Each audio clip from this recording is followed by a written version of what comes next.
So tell us about your last. It was a sanitarium, right? Yes. Or it was okay. So that was we called it the Guardian Meadow Sanitarium, and where I work at a sign company in Southfield.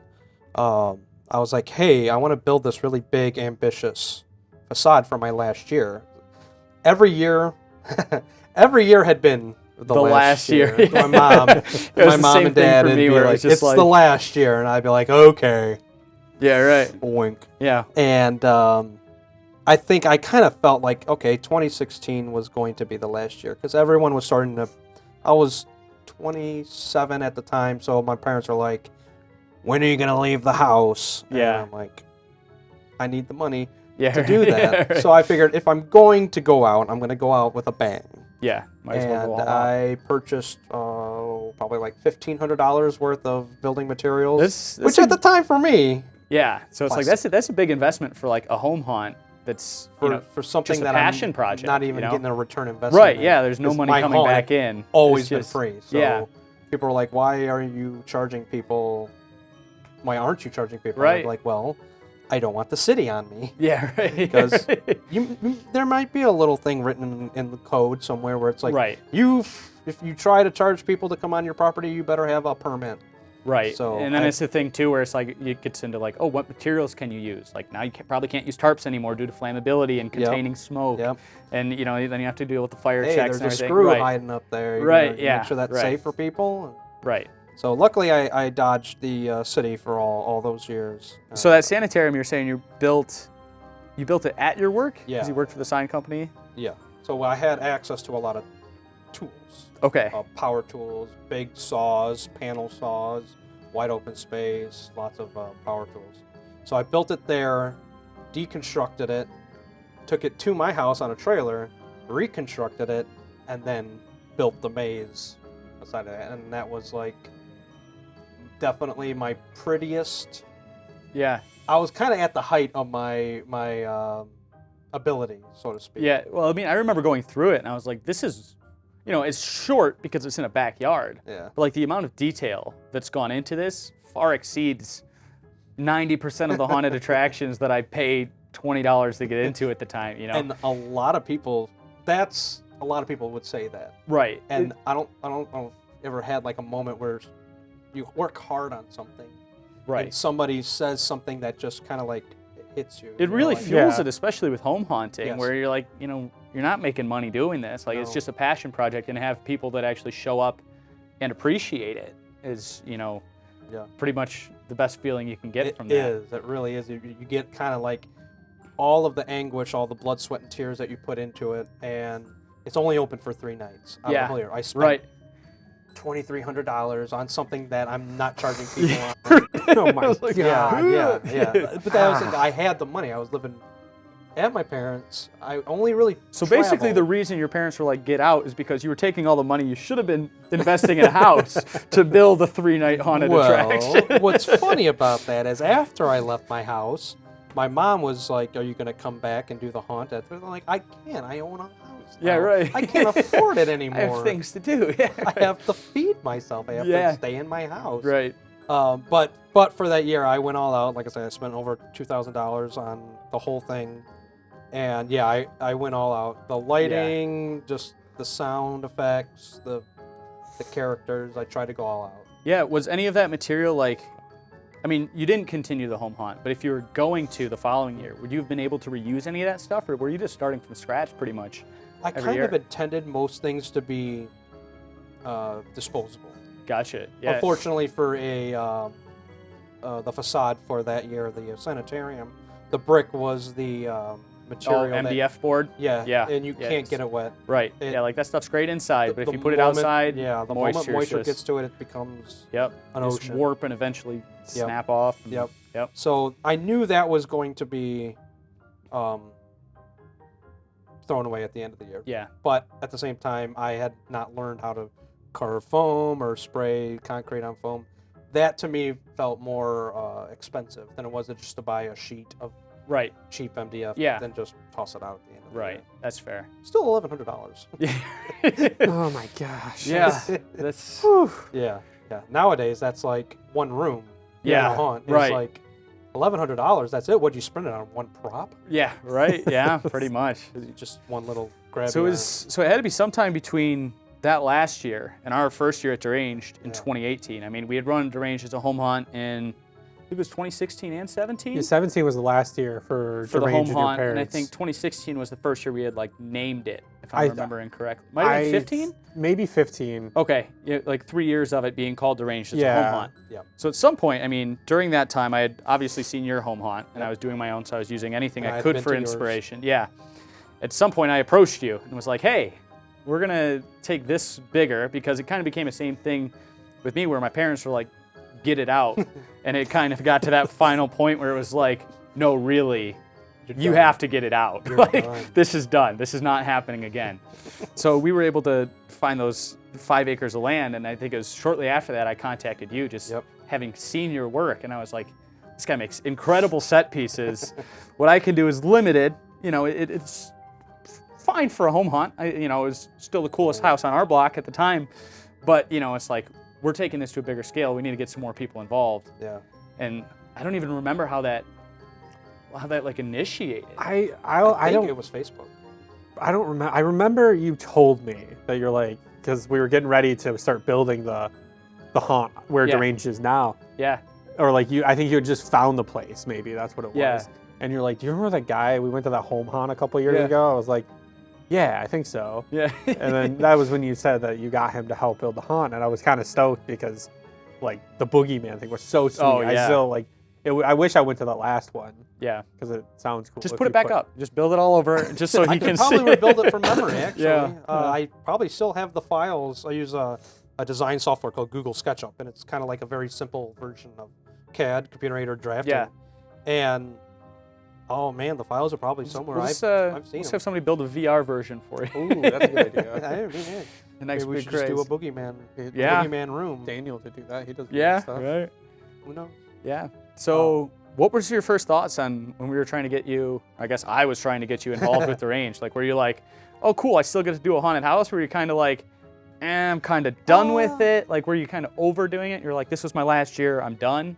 At that point, I've never really worked, so to speak, in a haunt. I helped with Wyandottes haunt, I think twice at that point, once or twice. I know I was involved with it one year.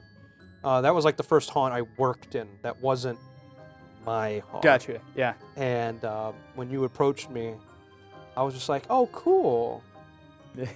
You know what you're getting yourself into. Granted, I had never dipped my toes in the proverbial, the trade, but I figured I was content just kind of staying in my own little bubble, doing stuff for the neighborhood. Yeah. I get that joy of building stuff, seeing the joy on people's faces, Right. or the terror, in this case, on people's faces. So then when you approached me, I was like, yeah, I'll help. Yeah. Okay. I mean, I was, living by myself. And just kind of had a front yard display, and I'll be like, well, I think I was like, I'm not going to do Halloween because I'm doing it at my house. Yeah. Which, long story short, that's a dud. Not doing that anymore. I have a bunch of old people on my street, and doesn't no go over as well as the old so house. now I'm like, I can all of my attention goes to Deranged. I'll take it. Yeah. And well, Deranged became one of those things too, where you're saying, it's like you put in all this time and effort that goes into one night, the main night being Halloween. Hopefully it doesn't rain, and you get a good night out of it. Maybe a couple weekend nights if the dates line up. And that was kind of the big thing with me trying to take Deranged. I'm just like, I'm putting in so much work and so much money into this home haunt that gets seen by a couple hundred people, which is awesome, but it's only open for like 2 or 3 nights. Right. We saw this opportunity. I'm like, we can take this to a bigger scale. It's like we're going to need to get the staff to do it for 20 nights, but we can pretty much put in all this time and effort and let people see it for an entire month, entire 5 weeks, 6 weeks, rather than just like, oh, we're going to put in all this time and effort, put 6-7 weeks into a home haunt build that's open for 3 days, and then we're going to spend the next 2-3 weeks tearing it down and throwing most of it out. Throwing stuff away. Yeah. Planning the next year. Yeah. So luckily we were able to get you involved in the project, and I was hesitant, to say the least, just because it is a daunting task when you think about it. I talked to a gentleman years and years ago at an event for coaster enthusiasts, and he was he'd seen my pictures about the haunt because this was on Christmas time of that year, and he's like, "Oh, you're into haunts?" He's like, "Yeah." He's like, "Have you ever worked at a haunt?" I'm like, "No, I think I want to go pro in the future." Yeah. And he's like, "Don't." Yeah. Why? He goes, "It's so expensive." I wish somebody told me not to. I might have been in the background saying, "Don't do it." Yeah.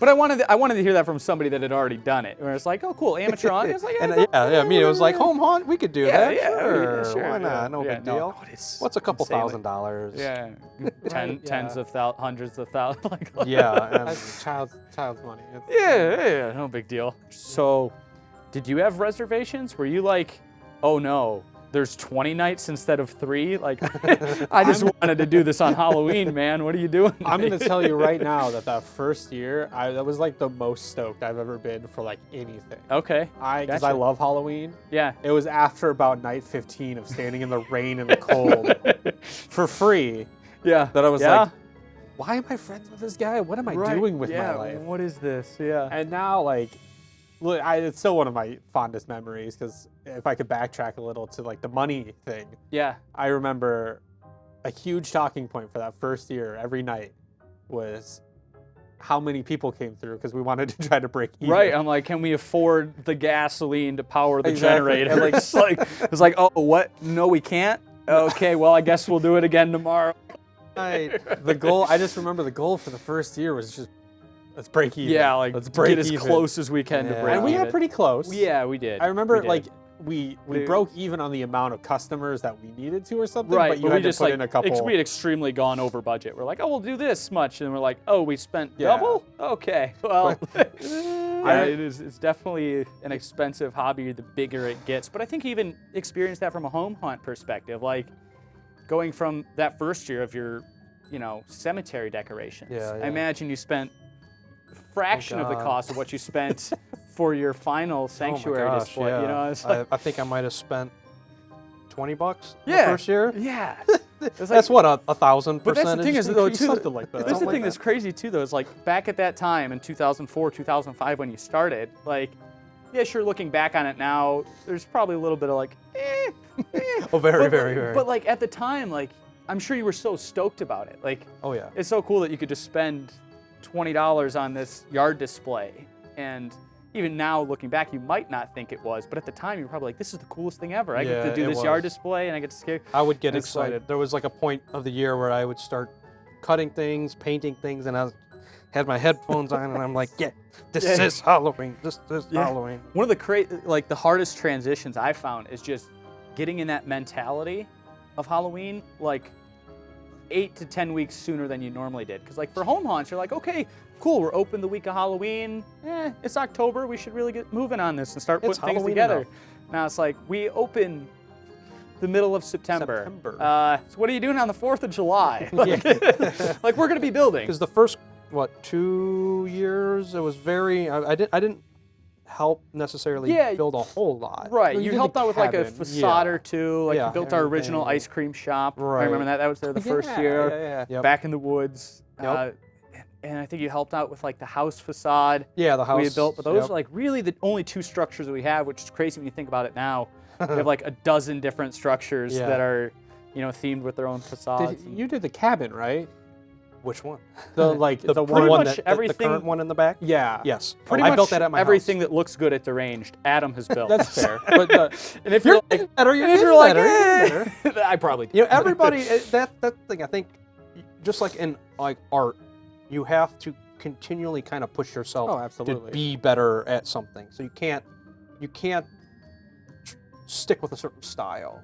Yeah. You gotta like try something different. Like, oh, an ice cream shop. You could look up designs on like different ice cream shops. Well, what's something that's maybe a little different, but it's still an ice cream shop, Right. Or whatever. And one thing that I find that's helpful and also a bit challenging as well is that like we kind of play on different time periods yes, throughout our attraction, where it's like the Gordon family farm is kind of based 40s, 50s. Yeah, 40s, 50s, 60s Yeah, area. old farmhouse. Yeah, and then it's like, oh, then we have the Hollow Hills, which is kind of like a 19th century. Yeah, that's old. Yeah, which is a cemetery, which I guess would kind of be like your third or fourth iteration of it because that was that another was project like that you what took I on wanted it. to do on steroids. Yeah, and I was right. like, this is exactly how I envisioned my front Right. yard when I was when I was 16 years old. I'm like, this is what it looks like. Yeah, and here when you it's are just almost, melting cardboard. Yeah, right. 15 years later, here's this. Nice And then looking. the church. Yeah, the church is addition into there. phenomenal. The church turned out, it's small, but I love. Yeah, lighting. I mean, he was the one that did the structure on it. And it was another design guy of ours, Brad, who kind of did all the Inside painting and distressing to that. That's the next thing I want to learn. It's like more proper detailing, texturing. Yeah. Which I did do in the farmhouse last year. That was like It was so pretty much all me, and I was like, what can I learn? What can I do? Yeah. The farmhouse was so good. Yeah. That's my favorite thing I think the range has had so far. Last year was a lot of work. Oh, yeah. And it just becomes more every year, too. So much. I think from July, no joke, from July to opening, I was there every day. Yeah, it's pretty much from the 4th of July on. It's like, cool, we'll enjoy some fireworks, and now my personality is haunted house. Back to the house. Yep, that's pretty much it. Yeah, seeing the lights come together and everything on that project on that was night. I remember incredible. The pumpkins. Before the people started walking through, the fog was starting to work its way through the woods and stuff, and the light that we had kind of hit. Like, I walked to the front of the house before people started making their way through, and I just kind of looked at the house and I don't know, I kind of got a little teary-eyed. I did this from beautiful. looking back at what you did initially Yeah. to looking at where you've come in. Culmination of all that over work. 15 years pretty much at this point, right? From that first home haunt to what you're constructing now. Yeah, 16, 18 years. Yeah. No. I've come a long way. Yeah. I'm by no means a leader of the industry, but I think what we kind of play off each other very well is our home haunt roots. Yeah. And making things unique that maybe other haunts don't do. Right. Absolutely. It's like there's so many things that, we've gone to so many haunted attractions. Yeah. I mean, I've been to at least 50 different haunted attractions. That's not talking about walking through twice. That's not talking about different years, 50 different. Yep. You're probably at the same. You're probably getting up close to that yourself. Gotta get you some more. Yeah, it's one of those things where it's just like, okay, well, we see this clown room. Everybody does a clown room. Clown. How can we twist it enough? How can we do something a little bit different? Working on a budget. Any haunt that's working on a budget, unless you're a multi-million-dollar haunt that can do whatever they have want. this endless supply of money. Let's make a fake tree look like it crashed through the thing. Or inside. But I like that creativity. Yeah. Thinking in small spaces. How can we fill this space? Right. Make it feel like a fill in the blank. Right. A circus, a cemetery. Yeah, and I think that's one of the things that gives us like a lot of variety and like a lot of options, I guess would be the better word to use. Just like we have a lot of room to use and a lot of room to grow, where it's like, if we were kind of constricted to a smaller area, we might have just, done our 1 year thing and it'd be like, oh, we have to change it, but it's not going to get much longer. There's not going to be too much different because we only have so much room. But like being in the spot we are, it's like every year we're kind of adding something new. Yep. And even the areas that we did have, we typically try and add a little bit of a spin onto. Yeah. Even if it's as small as like, oh, we got a better character to put in this area, or. I remember the trail being so rudimentary the first 2 years. It was the first year it was just a walk through the woods. Here's a school bus. Here's the ice cream shop facade you built. Bye-bye. And there's the house, and that's it. It's probably 12 to 13 minute trail, which has now come close to double in length, over the years. Some people like that, though. Some people like just walking through the woods. Right. At night. Yeah. It's definitely taken a few changes over the years, just looking at the property layout. 2 older ladies last year were walking through the exit into the farmhouse. They were backwards. They were just standing behind me in the actor area, and I'm like, "Can I help you?" Yeah. And they were like, "Is this the entrance?" No, this is actually the exit. Yeah. Where's the entrance? Oh, it's over there. Where the bright lights are, and we told you to go. Where the line is. And they came back like 5 minutes later. Like, is this the entrance? Probably what happened is they went to the entrance, and we went, no. You're intoxicated. You cannot enter. So they tried to go in through the exit. You just confused the heck out of them. Yeah. They were confused. Yeah. I don't even think they came through. We probably didn't let them. It was probably one of those things where it's like, this person probably shouldn't be walking through the woods right now. Yeah, there's definitely been plenty of those. Yeah. It's one of the battles you have to deal with when you're in that kind of event space. But may have upset a few drunk people or two. Yeah. But that's, something right. else. Yeah. Right. What was the craziest scare or moment at your home haunt? Because home haunt. When I, maybe my second year, when I did Jack again, I remember at one point, a young group, teenagers, they had like a small kid. At one point, they came out and they're like, "Where's Zach?" And I was just like, "What?" The kid was in the corner on the floor, and one of my actors was trying to help them, but every time as a clown they were getting closer, the kid would just freak out. Yeah. So I'm like, well, you're gonna have to go get this kid. But it was just hearing that. Where's our? Yeah. Where'd he go? Wow. Anything crazy like that? I told it with I was talking with Andrew before, and we had this story about the banana that was chased with a chainsaw. Who I chased him for a block, and he was, running, jumping over knocking trash cans over. The kid was terrified and probably too old to be. But another one that I have a picture of it actually, was a kid. I don't even know if he went in, but I just remember having the picture of the kid huddled up in the fetal position underneath the street light that we have in front of my house, because he was not about it. And I think I don't know if he started to go in, he had gone through before, but his friends went through and they just were like, "Oh, just sit under the light, man. Like you'll be fine." And Please don't. It was another one of those things where it's like, I feel kind of bad, but he was also like 13 or 14, so it's like about at that age, it's like you should be able to handle a home haunt at that age. You know what you paid for. You didn't pay for anything. Exactly. There's two I remember. I think I talked about this last time, when the girl ran out into the middle of the street and biffed it and just fell. Yep. But one this popped into my head just now was for, I think, the first or second year of Deranged where it is now.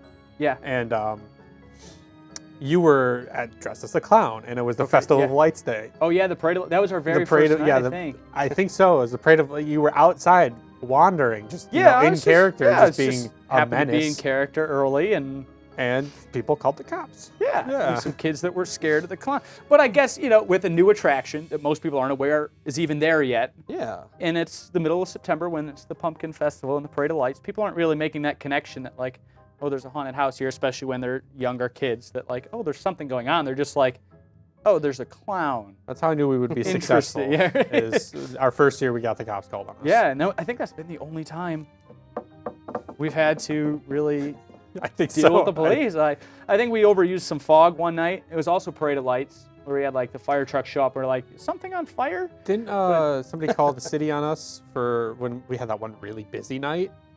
And you had to park at City Hall? Yeah, somebody was people were parking cars like on the grass at a nearby establishment. Yeah. But it's one of those things where it was like, it wasn't anything we really had control over. It was just like, parking lot's full, and they just kind of made their own parking spots. I think that's...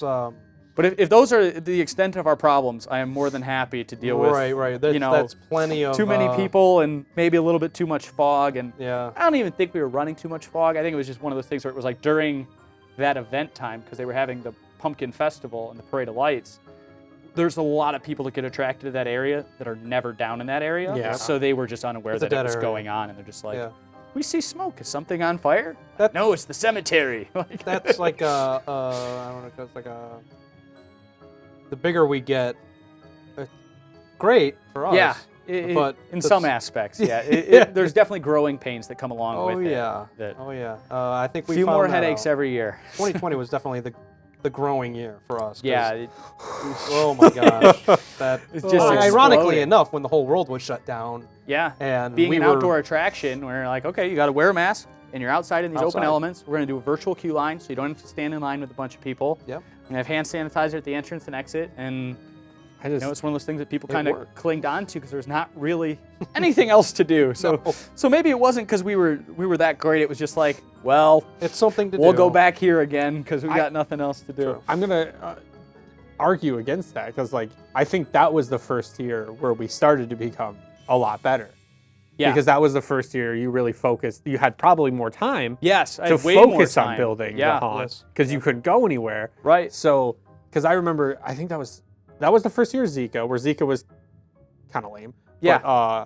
like everything else was really sweet. Like I remember where we entered, it was really cool. Yeah, the house was the entrance. Yep. We added the cabin that year, which was a really big scene for us at the time, which is now just kind of blended in with the other dozen structures we have. Oh my gosh, I remember how busy that one night was. Oh yeah. That was just terrible. Yeah. I mean, good for you. Well, it was good for the haunt, and because look at the changes we made from 2020 to 2021, where it's like that was the whole big Hollow Hills area. Yep. Zika got redone. You know, then the gas station came in. Oh yeah. So it was like those busy nights kind of allowed us the opportunity to be like, oh cool, we can build more. Like that's pretty much what happens, where it's like, oh, we get a few more people, and it's just like, cool, the haunt's going to be a little cooler next year. And I think also it helped with the flow of traffic too, the way you build it now. Yes, well that was the thing too initially, like we were built to kind of be mixed with a little bit of an escape room element to it without the escape part, but it was just kind of like, oh, you're playing games with the characters, you're really interacting with them, you're spending a lot of time in each room because the trail wasn't long, there wasn't that much on it. We're like, oh, spend a minute or two with each group. And when 2020 hit, we were kind of built in that element to like, oh, we're going to take our time.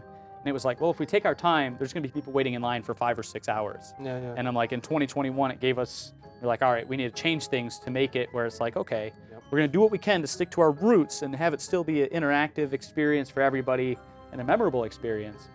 But we do have to keep in mind that like we don't want people waiting in line for hours because nobody finds enjoyment in that, Guest satisfaction goes down. Yes. Drastically when people are waiting. Right, and even we when know they that get in from it, going, they're still angry. Yeah, we know that from going to haunted houses and theme parks where it's like, it can be the coolest ride or the coolest haunted house ever. But you waited 4 hours for it. Yeah, if you're already angry going in, regardless of what happens inside, it ends up being a bad experience. No matter what you say to the customer, you could give them their money back. They're still going to write a bad review. Yeah, it's just like, oh, we waited in line too long, wasn't fun. I mean, I think that's justifiable to an extent too, because like I've been in those lines at haunted attractions where like this is like if I had walked up, I waited an hour and enjoyed this would have been great. It's like I was here for 4 hours. The attraction lasted 3.5 minutes. There wasn't really anything different or spectacular or unique. It was just kind of a run-of-the-mill thing that I just waited 4 hours for when I could have went to this other haunted house down the road and done this and cooler stuff shorter, for an hour. Right. Shorter line, whatever have it. Yeah. And that's like, I've been going to amusement parks for a long time. It predates my Halloween obsession. So I'm used to waiting in lines. Right.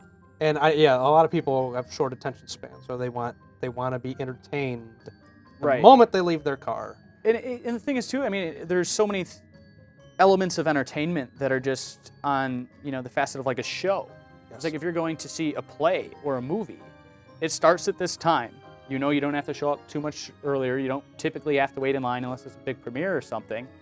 But those shows are able to project to 200, 300, up to thousands of people at once.